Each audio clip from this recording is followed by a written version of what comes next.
आदौ देवकी देवी गर्भजननं गोपीगृहे वर्धनं मायापूतन जीवितापहरणं गोवर्धनोद्धारणं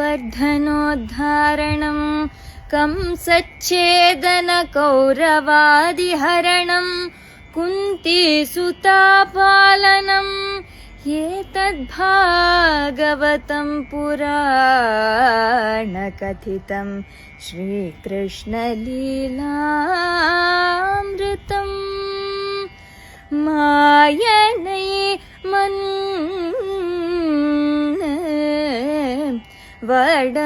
वडमधुरिमै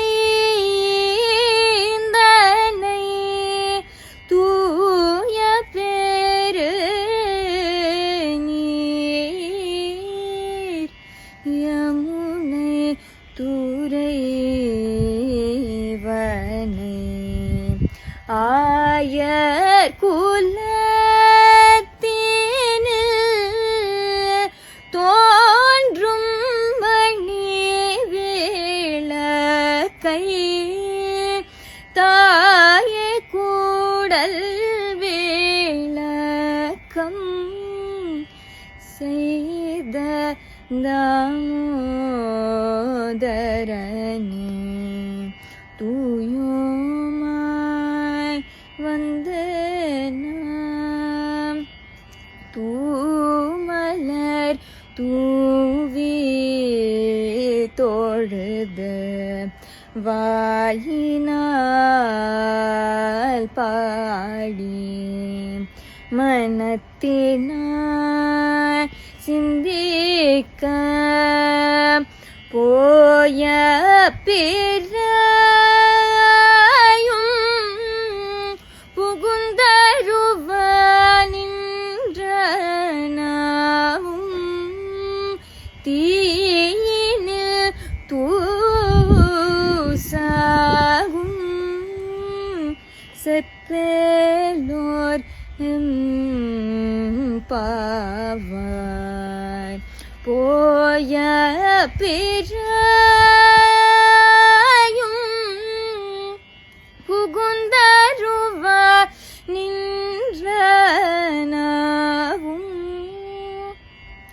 தீனில் தூசாகும் செப்பேலோர் பாவாய்.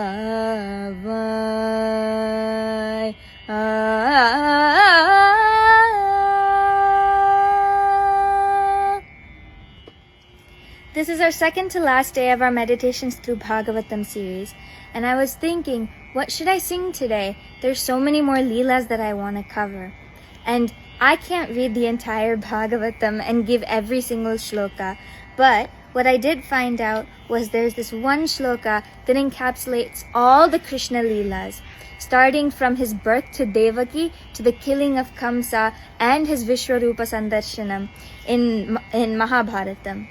So this is the perfect shloka to start off with. If you love Bhagavatam just as much as I loved singing all of these shlokas and presenting them, then you should definitely start with this one. And of course, we cannot talk about Krishna and his leelas without talking about Andal, who is the primary devotee of Krishna and showed us all how beautiful Gopi Bhavam really is.